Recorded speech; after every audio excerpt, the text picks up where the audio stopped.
इस कथा को मैं आपके बीच में वर्णित कर रहा हूं, कालका पुराण की टॉप कथाओं में से एक है।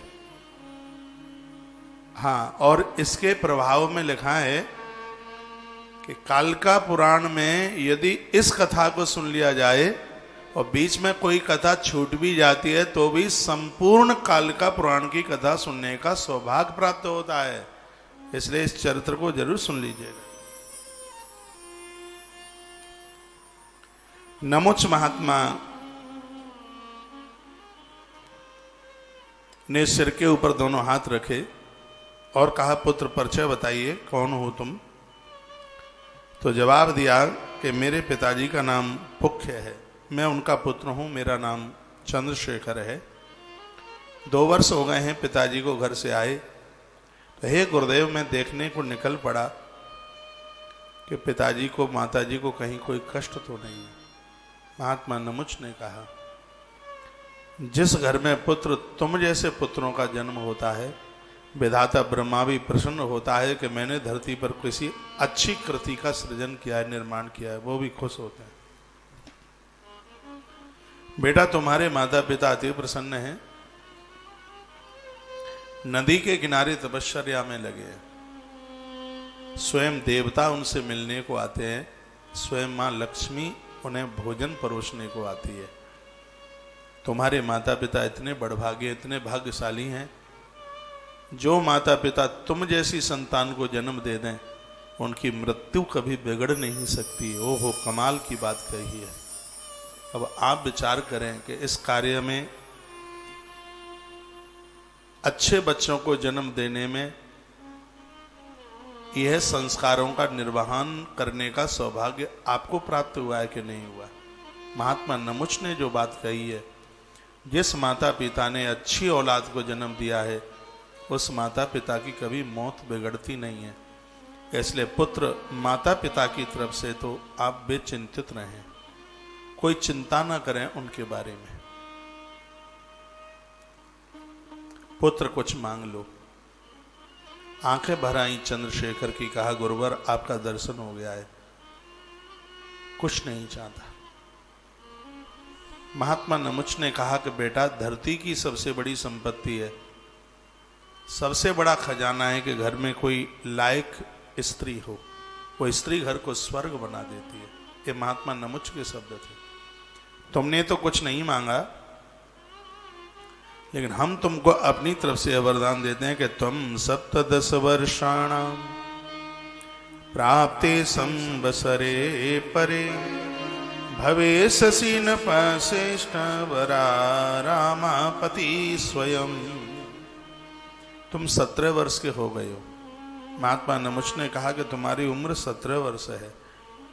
1 साल के बाद, यानी जब तुम 18 वर्ष के होगे, तब तुम्हारा विवाह होगा और तुम्हें एक ऐसी गृहिणी की प्राप्ति होगी जिसके चरण पड़ते ही तुम्हारा भाग्य ही बदल जाएगा। ये महात्मा नमुच ही बोले। वो साधारण स्त्री नहीं होगी, स्वयं अपने आप में एक शक्ति होगी। तुम्हें ऐसी स्त्री के साथ विवाह करने का सौभाग्य प्राप्त होगा। आंखें भर आई, गुरुदेव की परिक्रमा की, चरणों में वंदन प्रणाम किया। महात्मा नमुच ने आशीर्वाद दिया। उसके तत्पश्चात चंद्रशेखर अपने माता पिता को मिलने को गए। सगत्वा पितरं प्राप्य मातृस्य चंद्रशेखर पूजयद यथार्हन्तुं तृप्याश्वासितः सुता। वहां से राजा अपने माता पिता के पास जब गए हैं, उनका यथायोग्य माता पिता का पूजन किया। माता पिता ने भी अपने पुत्र को आश्वासित किया। अति खुशी हुई राजा चंद्रशेखर वहां से अपनी नगरी कबीरपुर के लिए, जहां मंत्रियों के साथ वह आनंद पूर्वक जिस राज्य को करने लगे, माँ बाबूजी का आशीर्वाद लेकर उनको सब हाल समाचार पूछ करके उन्होंने वहां से प्रस्थान किया है। माता पिता बहुत अति प्रसन्न थे। उनके ऊपर देवता क्यों खुश नहीं होंगे जिनके ऊपर माँ बाबूजी प्रसन्न है? इसके लिए तो मैंने बहुत बार निवेदन किया है, प्राणों की आहुति डाल करके भी माता पिता को खुश कर सकें, उनकी सेवा कर सकें, करनी चाहिए। कथा एकदम पलटा ले रही है। राजा माँ बाबूजी से मिलकर के राजकुमार चंद्रशेखर अपने नगर में चल करके आ गए। समय चलता रहा। अवतीर्णे महादेवी पौख्य जाया सुखे क्षया। स्वयं महादेव ही पौख्य राजा के यहाँ पुत्र बनकर चंद्रशेखर बनकर के आए। मानुषेण प्रमाणेन गते संवत्सरेत्रिये। स्वयं मनुष्य बन के आए शंकर। चलो ठीक है, जगदम्बा को तो भृंगी और महाकाल का श्राप था, जाओ धरती पर तुम स्त्री बन जाओ, लेकिन भगवान महादेव को तो कोई ऐसी दिक्कत थी नहीं। भगवान शंकर धरती पर आके मनुष्य क्यों बने और बहुत लंबे समय तक मनुष्य जीवन जीते रहे, यह प्रश्न कर दिया राजा सगर ने महात्मा औरव को। तब औरव ने कहा कि यह भी बात हम आपको बताएंगे आगे चलकर प्रसंग में कि भगवान शंकर मनुष्य क्यों बने। बड़ी अद्भुत कथाएं, प्राय नई सी कथाएं, पहले सुनी नहीं गई हैं ऐसी कथाएं। तो गिरिजापति ककुत्तश्च राज्ञो भार्या स्वजायत मेनकायं यथा पूर्वं स्वेच्छया परमेश्वरी। समय आने पर स्वयं मां भगवती जगदम्बा इस धरती पर राजा कुकुत्स के यहाँ पर आकर के इसने जन्म लिया। लिखा है अथार्यवार्थ विषय ब्रह्मण्यासूरशतम इक्ष्वाकु वंशजो राजा ककुत्सो नाम धार्मिक। राजा का नाम था ककुत्स। इसी वंश में आगे चलकर द्वापुर में माता रेवती ने जन्म लिया है। ये वही राजा है जहां भविष्य में चल के द्वापुर में, लेकिन ये कथा आप सतयुग की सुन रहे हैं। अद्भुत कथा है, आरंभ काल की कथा है, सतयुग की कथा है। ये विशेष कथा है। राजा कुकुत्सो नाम धार्मिक का, राजा अति धार्मिक था और राजा के मन में यही चलता था। एक बेटा था राजा को 100 बेटे थे राजा को, जिसका नाम था विश्वावसु। ज्येष्ठ बेटे का नाम था विश्वावसु। राजा रोज भगवान को यही प्रार्थना करता था, भगवान आपने मुझे इतना सब कुछ दिया है, हमें एक बेटी दे देते तो आपकी कितनी बड़ी कृपा होती। वह मन में बस हर समय यही सोचते थे राजा कुकुदम। राजा कुकुत्स। समय चलता रहा। पुराणाकार ने वर्णन किया कि भोगवत्यायाम तु पूर्याम रिपुनिषूदन सर्वलक्षण संपन्नो भूपाल गुण संयुत। समय आने पर इस राजा की गृहिणी है जिसका नाम है मनोन्मथनी। नाम भी पहले के बड़े अद्भुत होते थे। राजा की पत्नी का नाम है मनोन्मथनी। इतनी सुंदर थी, जो भी कोई उसको देख ले उसका मन ही उछल कूद करे, ऐसी मनोन्मथनी। तस् भार्याम महाभाग भर्गदेवस्य पुत्र का सा मनोन्मथनी नामना पूजिता पतिवल्लभ तस्या पुत्र सतम यो वै देवगर्माम अच्युतम। ये मैंने बोल दिया कि 100 बच्चों की माँ थी, 100 पुत्रों को इसने जन्म दिया था मनोन्मथनी ने। एक समय की बात थी, यह भगवान के लिए प्रार्थना कर रहे थे, भगवान से पुत्री के लिए। पुत्री न विद्यते तस्यादर्थम साग्रहांतरे। रानी और राजा ने अन्न छोड़ दिया एक बेटी के लिए। आज तो 4 फुल्का ज्यादा खाएंगे बेटी ना होगी तो, सोचेंगे ये बड़ी कृपा करी है, नहीं तो कहीं माथा रगड़ना पड़ता, ये बड़ा बढ़िया कर दिया है। एक बार बोलिए जगदम्बे मैया की जय हो, काली कलकत्ता वारी की जय, काली जोता वारी की जय, काली मेहरा वाली की जय, सांचे दरबार की जय, कालका दिल्ली वाली की जय, जय जय श्री राधे, जय जय श्री राधे, जय जय। श्री राधे श्याम। तो पुत्री न विद्यते तस्यादर्थम साग्रहांतर। जब घर में पुत्री नहीं थी, बेटी नहीं थी, तो राजा रानी बड़े दुखित होने लगे, बहुत परेशान थे। तो पूज्यमाना महादेवी चंडिका राजभार्यया। नवरात्रा का समय था, माँ काली के मंदिर में पूजा की थी। ये माँ काली जो आप टेलीविजन पर देख रहे हैं, माँ की पीछे बड़ी सुंदर तस्वीर लगी है, इसी माँ परम्बा का बंधन पूजन किया। पूरा नवरात्रा किया गया बहुत आनंद के साथ। आंख में आंसू थे, राजा रानी की आंख में आंसू थे, कुछ खाया पिया नहीं था। बस यही इच्छा थी, मां कृपा कर दो, आपने 100 पुत्र दिए हैं, हमें एक बेटी की कामना है, इच्छा है, हमें एक बेटी दे दो, हमें एक पुत्री दे दो। प्रसन्ना सा त्रिवर्षस्पाम स्वप्ने चावरीदता। एक दिन मां भगवती जगदम्बा स्वप्न में चल के आ गई, महाकाली देवी स्वप्न में आ गई। स्वप्न में आई मैया और कहा कि यो सलक्षण संपन्ना सार्वभौम शवासिनी नक्षत्रमालया युक्त पुत्री तब भविष्यति। हे देवी, तुमने अपने पति के सहित एक कन्या प्राप्ति के लिए जो मेरा नवरात्रा से जो तुमने पूजन आरंभ किया, उस पूजा को आज 3 वर्ष पूरी हो रही हैं। याद रखिए, 3 साल, 6 साल और 12 साल में बड़े से बड़ा अनुष्ठान सिद्ध हो जाता है। अनुष्ठान के लिए 7 दिन से लेकर के 12 वर्ष तक के अनुष्ठानों का वर्णन हमारे वेदों में किया है। 7 दिन से लेकर के 12 वर्ष तक के उन अनुष्ठानों का। तो मां परंबा महाकाली ने कहा, देवी, तुमने जो 3 वर्ष की जो पूजा की है, नवरात्रा से आरंभ की, मैं उससे इतनी गदगद हूं, इतनी प्रसन्न हूं कि तुम्हारे यहां बड़ी सुलक्षणा बेटी का जन्म होगा। ऐसी बेटी चल करके आएगी, अद्भुत बेटिया चल के आएगी। पार्वती स्वयं तस्या गर्भे काले विवेश्वा। स्वयं जगदम्बा भगवती स्वयं तुम्हारे गर्भ में आएगी। सा मनोन्मथनी देवी ऋतु देवी प्रवर्ते ऋतु संगमे। समय आने पर मां तो कह करके चली गई, लेकिन बाद में सब अचेतन हो गया। वो मनोन्मथनी देवी सब कुछ भूल भाल गई। पुराणाकार लिखते हैं कि गर्भे ददौ महास्वभम चंद्र केवाम अमृतोत्करम। जब गर्भ में कोई संतान चल करके आई है तो ऐसा लग रहा था कि इस घर में अमृत की गंगा आके प्रकट हो गई है। इतना वातावरण अच्छा लग रहा था।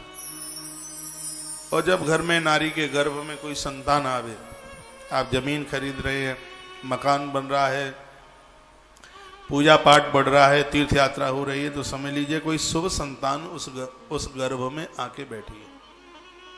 कोई पूर्व का कोई बहुत बड़ा तपस्वी चल के आ रहा है जो आपके घर का एक नवीन मेहमान बनने को जा रहा है, वो पता चल जाता है।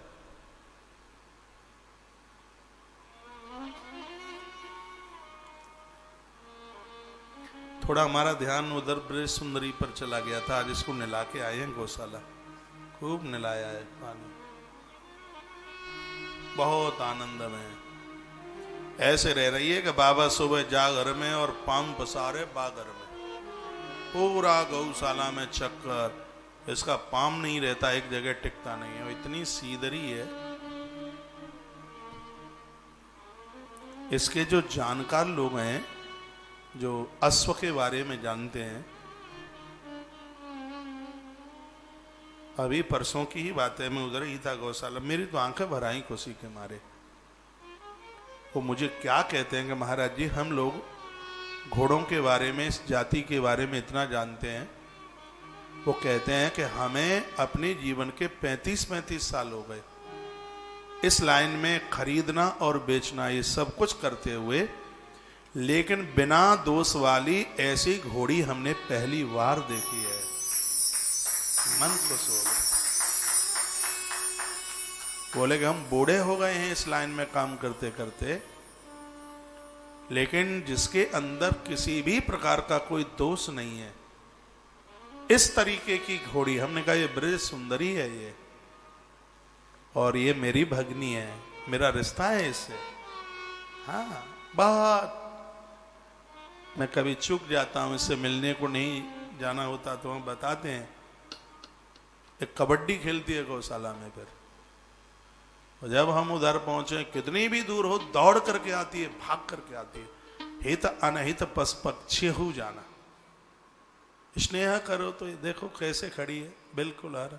नहीं तो कोई ये जाति हाथ रख लेने देगी पीठ पर, लात फटकारेगी दूर से। लेकिन आज की तस्वीर है ये। और आप बड़े बड़भागी हैं कि आपने ऐसा सुदान गौतीर्थ तुलसी तपोवन गौशाला को किया है।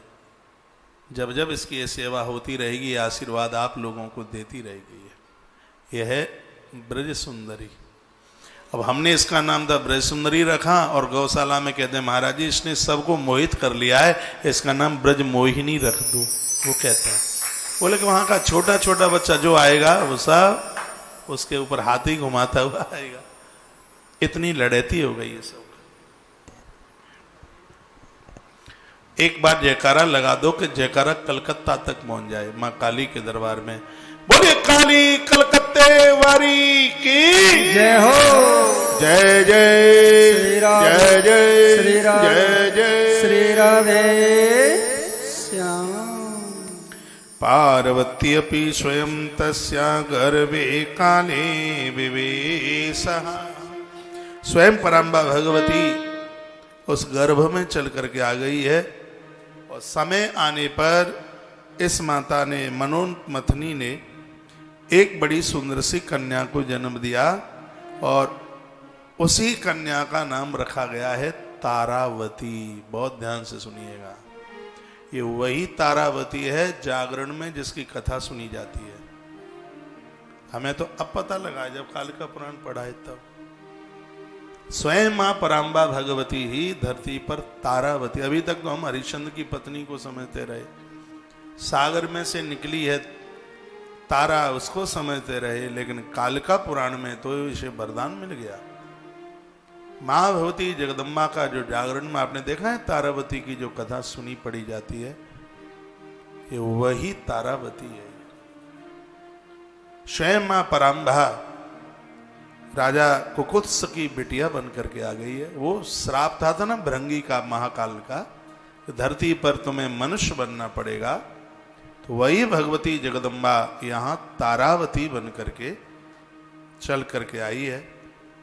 साश्रिया सुण्यति बाल क्रमेण सावाल्य व्यतीता वरवर्णिनी मंजलो यौवनोद्वेदम प्राप श्रीर्भमाधवे।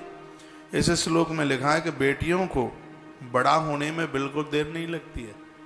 अभी तो लगता है अभी छोटी है, बिल्कुल छोटी है, देख लेंगे घर भरा भी क्या है, छोटी है।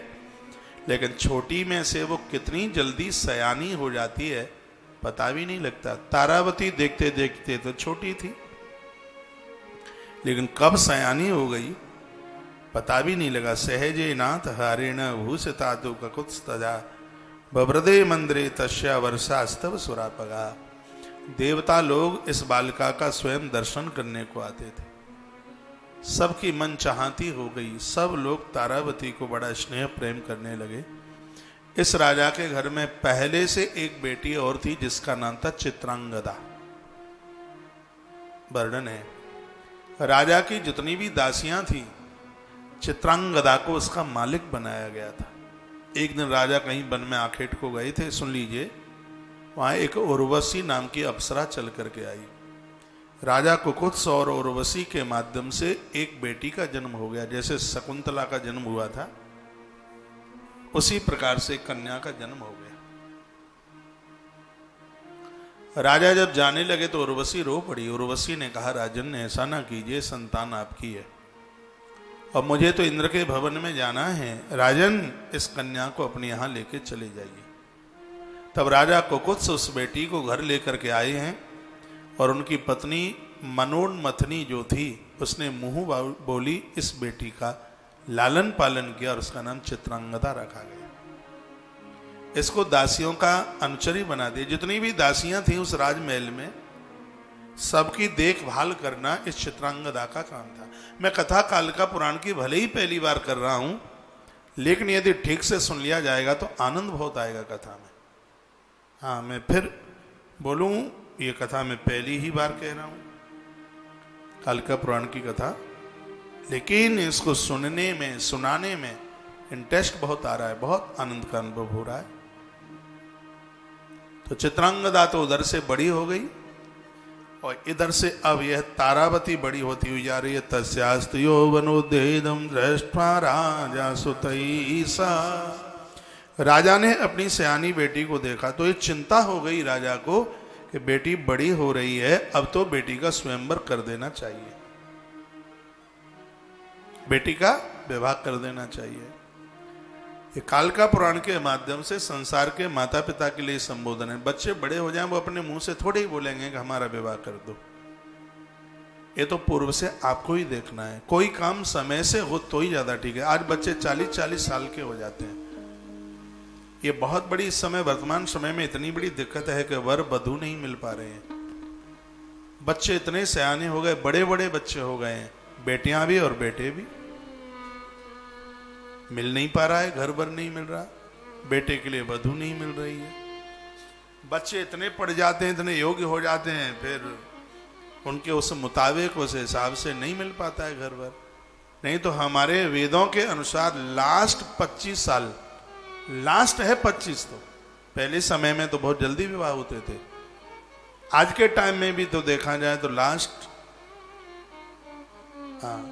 बिफोर 25 ईयर्स, 25 से पहले ही बच्चों का विवाह हो जाए, क्योंकि 25 से तो उसकी गृहस्थ आश्रम की सीढ़ी आरंभ हो जाती है।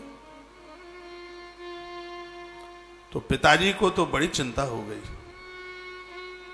माधवे माश संप्राप्ते चंद्रवृद्धो सुवेदिनी स्वयंवर सभाम चक्रे तारावत्याम पिता सुतई।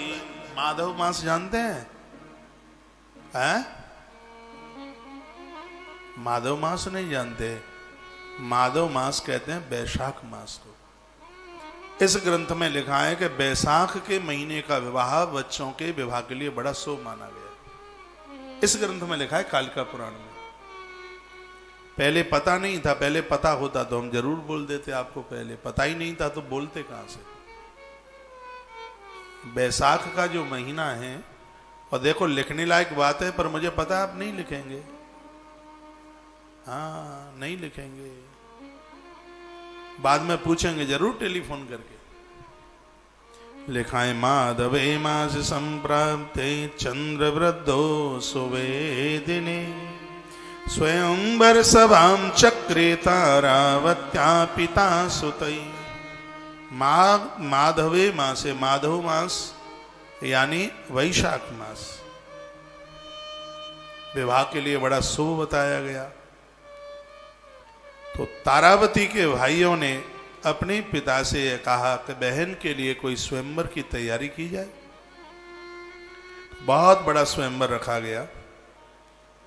वार्तिकास्तुम बहून राजा बड़वावी क्रमई लकई। बहुत दूर दूर से बड़े बड़े राजे वहां पर चल करके आए, बहुत राजा चल करके आए। यह समाचार पौख्य राजा का पुत्र चंद्रशेखर को भी सूचना मिल गई। कौन सा चंद्रशेखर, जिनकी कथा अभी आप सुन ही रहे थे? उस राजकुमार को भी यह सूचना मिली। तो लिखा है कि तम श्रद्धा पोखया तनया चतुरंग बलयुता।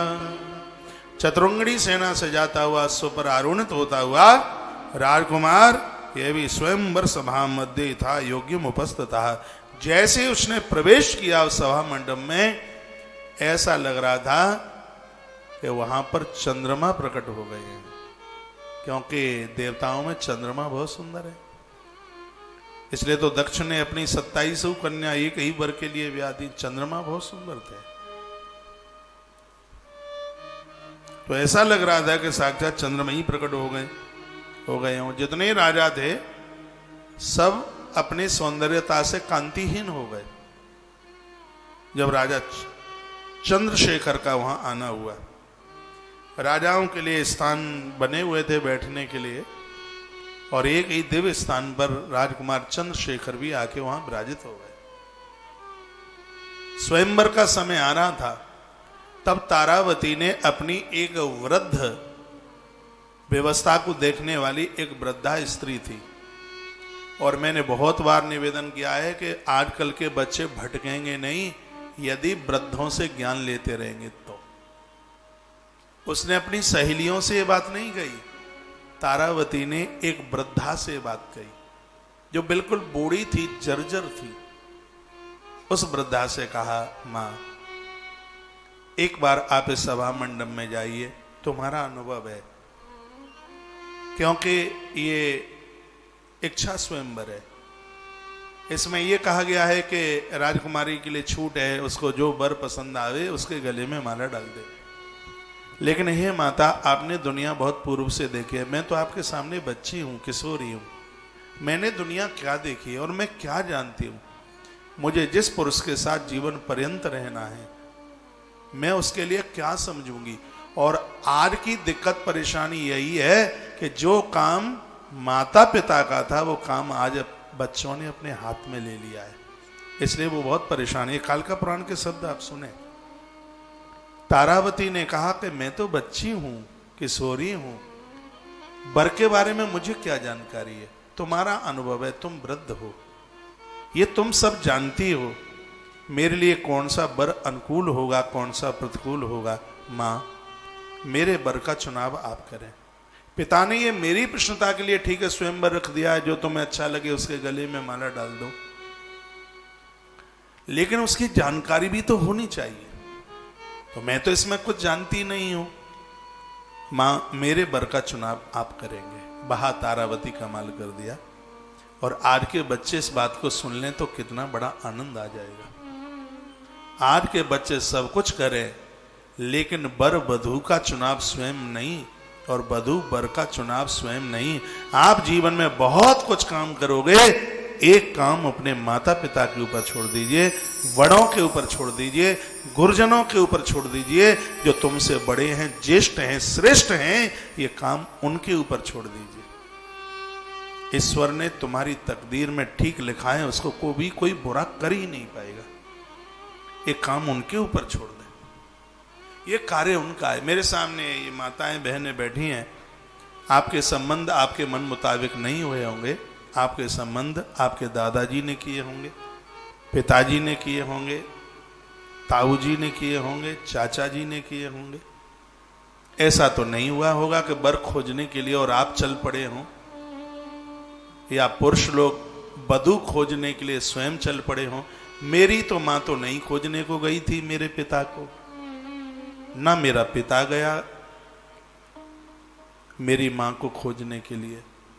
मेरी माता को तो यह भी नहीं पता था कि आने वाले समय में जो मेरा पति बनने वाला है, पे गोरा है कि कारा है, पढ़ा है कि लिखा है कि निरक्षर है, योग्य, उसको कुछ भी नहीं पता। ना मेरे पिता को यह पता रहा होगा कि जिसको मुझे अपनी गृहिणी बनाना है वो सुंदर है कि कुरूप है कि ठिगनी है कि लंबी है, मोटी है कि छोटी है, कुछ भी नहीं पता होगा।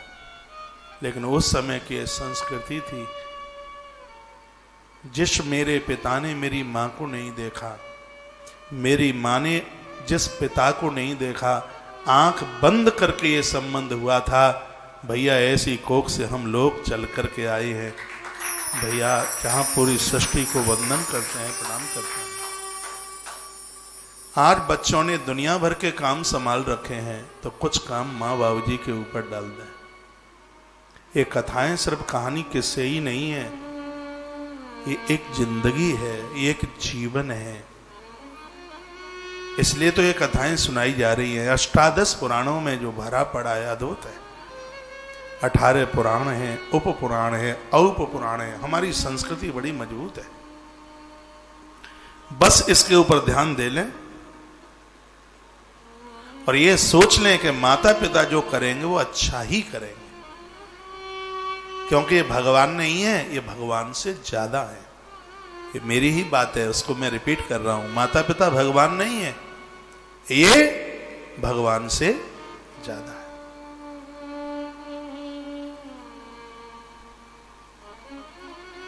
पता नहीं आप भूखे सो जाते होंगे, उसको कितनी चिंता होती होगी, वो जाने। आप भूखे सोते हैं, माता पिता को बड़ी चिंता होती। ईश्वर से भी सर्वोच्च माता पिता को मानो।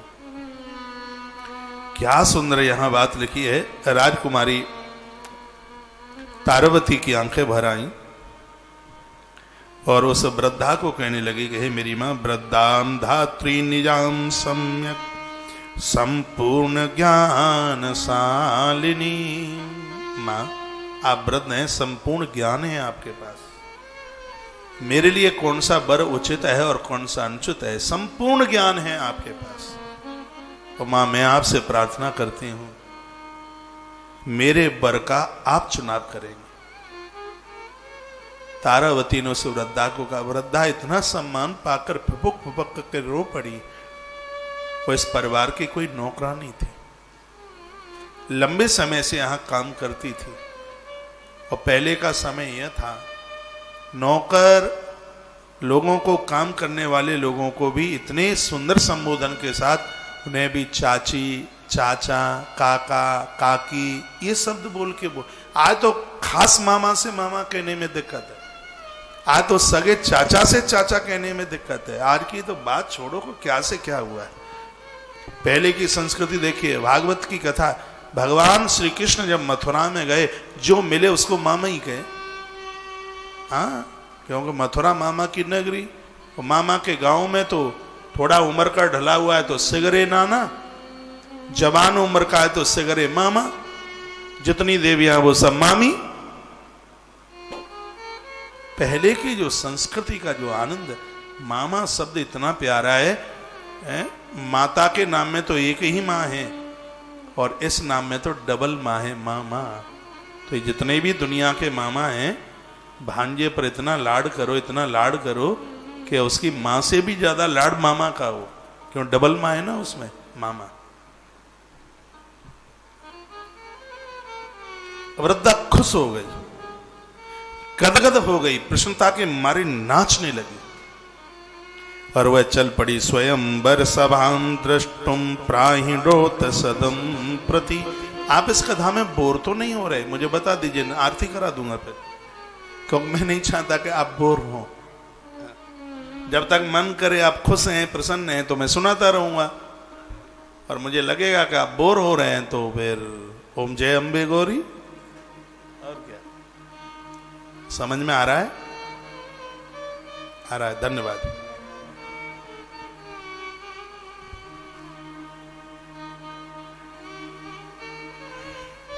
स्वयंवर सभां द्रष्टुम प्रायणोत सदशं प्रति।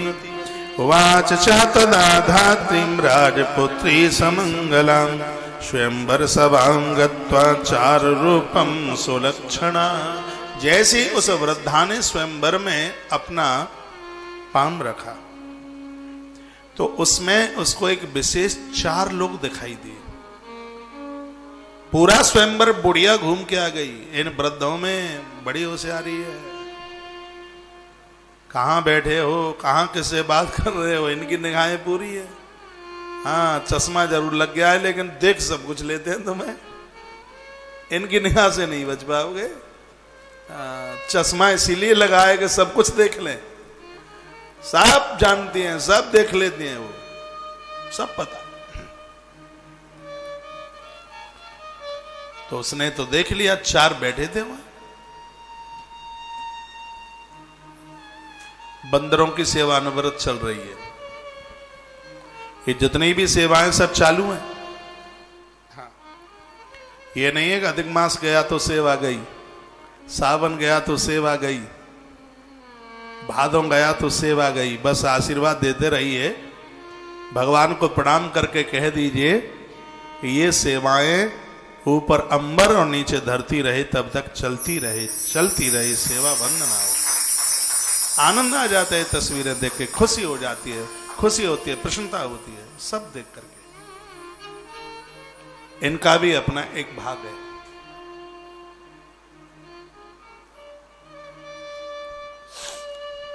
वो देख करके आ गई, 4 को दिखाई, वापस आई।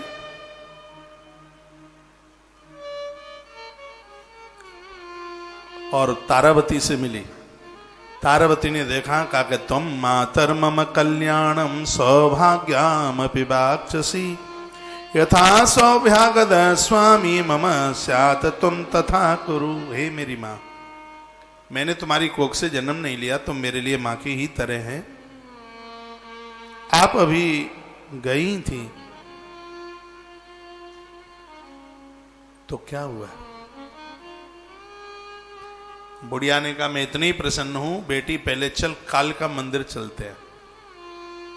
सो वह वृद्धा तारावती को लेकर कालिका मंदिर पहुंची। लिखा है यहां तत्र प्रयाण महाभागा शुभा तारावती तथा तत्र गत्वा महादेवी प्रणम्य कालिका वहाम, शब्द लिखा है। मैंने पूर्व में भी निवेदन किया है, आज भी कर रहा हूं और आगे भी करता रहूंगा। मां भगवती जगदम्बा की कृपा से बेटियों को अच्छा घर और वर प्राप्त होता है।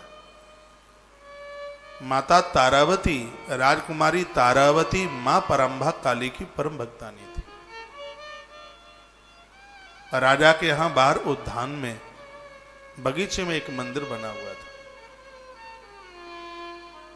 वहीं पर यह व्यवस्था थी। राजा जनक के यहां भी एक मंदिर था भवानी का, वो बगीचे में था। यह भी एक बाहर के बगीचे में ही था, क्योंकि प्राण प्रतिष्ठित जो मंदिर हैं घर से बाहर ही होने चाहिए, हमने वास्तु विज्ञान में बोला है। तो उस मंदिर में जाकर के पहुंचना हुआ है, प्रणाम किया, वंदन किया। मां भाग्यवती तारावती ने मां काली के मंदिर में जाके घुटना टेक करके वंदन किया, प्रणाम किया। मानुषेणात भावेन तम ज्ञात्मात्मानमात्मन प्रणनाम महाशक्त्या वाक्यम नेदुवाच। मनुष्य भावाक्षण होने के कारण तारावती ने अपना यथार्थ ज्ञान, वो खुद उमा है, भवानी है, इस बात का ध्यान नहीं था, क्योंकि मनुष्य बन के आई है इसलिए। राम जी भी धरती पर परमात्मा, कृष्ण परमात्मा। यदि इनको ये सब भान हो जाता कि हम ही ईश्वर हैं, तो इस धरती की प्रजा को फिर वो आनंद नहीं दे पाते। इसलिए ईश्वर की बड़ी लीला है। ईश्वर होते हुए भी मृत्यु लोक का ऐसा प्रभाव है, जो यहाँ ईश्वर बन करके भी आए तो भी उन्हें ईश्वर बनने का अनुभव नहीं रहा। महात्मा लोग बड़े तपस्वी होते हैं, ईश्वर ने बड़ी कृपा की है, उनको वो अनुभव ही नहीं भगवान होने देता कि तुम ही परमात्मा की तरह धरती पर आ गए। नहीं तो वो उसका ईश्वरत्व वाला जो ध्यान है उसको उसके दिव्य मार्ग से अलग कर देगा। यहां बड़ी सुंदर बात कही है और ये मुझे बहुत अच्छी लगी है। इसमें लिखा है कि सामे प्रसिद्ध, ये ईश्वरीय होने के बाद भी, स्वयं भगवती अम्बा होने के बाद भी, मानुषेणात भावेन तम ज्ञात्पात्म आत्मना, मनुष्य रूप में आने की वजह से माता तारावती को यह ध्यान ही नहीं था कि मैं खुद ही उमा हूं, मैं खुद ही भवानी हूं। उसको इस बात का आभास नहीं हो रहा था। उन्होंने मां चंडिका को बंदन प्रणाम किया और कहा, हे जगन्मयी, हे माता शक्ति, हम आपको प्रणाम करते हैं। हे मां भक्त वत्सला काली, आप मुझ पर प्रसन्न हो जाएं।